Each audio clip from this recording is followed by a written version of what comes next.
নমস্কাৰ বন্ধু-বান্ধৱীসকল, মই এটা নতুন ভিডিঅ'লৈ আপোনালোকক পুনৰবাৰ স্বাগতম জনাইছোঁ। ৰংচলৰ সম্প্ৰচাৰিত হৈ থকা বকুল ধাৰাবাহিকখনৰ আজিৰ খণ্ডটো চাবলৈ বহুত বেছি ইণ্টাৰেষ্টিং হ'বলৈ গৈ আছে। যদিহে আপোনালোকে বকুল ধাৰাবাহিকখন চাই ভাল পায় তেনেহ'লে ভিডিঅ'টোত এটা লাইক কৰি আমাৰ চেনেলটো ছাবস্ক্ৰাইব কৰি ল'ব, এনেকুৱা ধৰণৰ আপডেটসমূহ পাই থাকিবলৈ।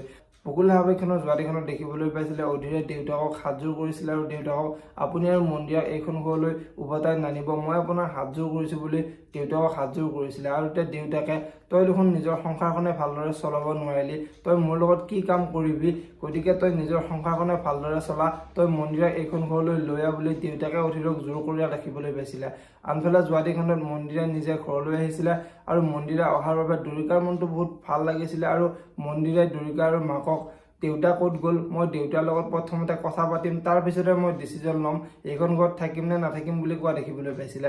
আৰু আজিৰ খণ্ডতে দেখিবলৈ পাব আজিখনে মন্দিৰা ঘৰলৈ অহা কথাটো অধীৰে গম পায়। অধীৰৰ বহুত খং উঠিব আৰু অধীৰে দেউতাকৰ ওচৰলৈ আহি মই মন্দিৰক কেতিয়াও পত্নী হিচাপে মানি নলওঁ, আপুনি মন্দিৰক এইখন ঘৰলৈ লৈ আহিছে কোনো কথা নাই, কিন্তু তাই মোৰ পত্নী হিচাপে থাকিব নোৱাৰে, মোৰ লগত থাকিব নোৱাৰে, নহ'লে মই এইখন ঘৰৰ পৰাই ওলাই যাম বুলি দেউতাকৰ আগত ক'ব।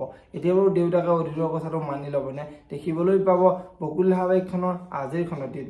আনফালে আজিৰ খণ্ডটিত অদিতিয়ে সিহঁতৰ যে অনাথ আশ্ৰমখন ভাঙি পেলাব সেই কথাটো গম পায়। অদিতিৰ বহুত খং উঠিব আৰু অদিতিয়ে এই কামটো নিশ্চয় আদিৰ দেউতাকেই কৰিব লাগিব, মই যেনেকৈ নহওক এইটো ৰখাবই লাগিব বুলি অদিতিয়ে চিন্তা কৰা দেখিবলৈ পাব। যদিহে আপোনালোকে বকুল ধাৰাবাহিকখন চাই ভাল পায় তেনেহ'লে ভিডিঅ'টোত এটা লাইক কৰি আমাৰ চেনেলটো ছাবস্ক্ৰাইব কৰি ল'ব, এনেকুৱা ধৰণৰ আপডেট মোক পাই থাকিবলৈ। ধন্যবাদ।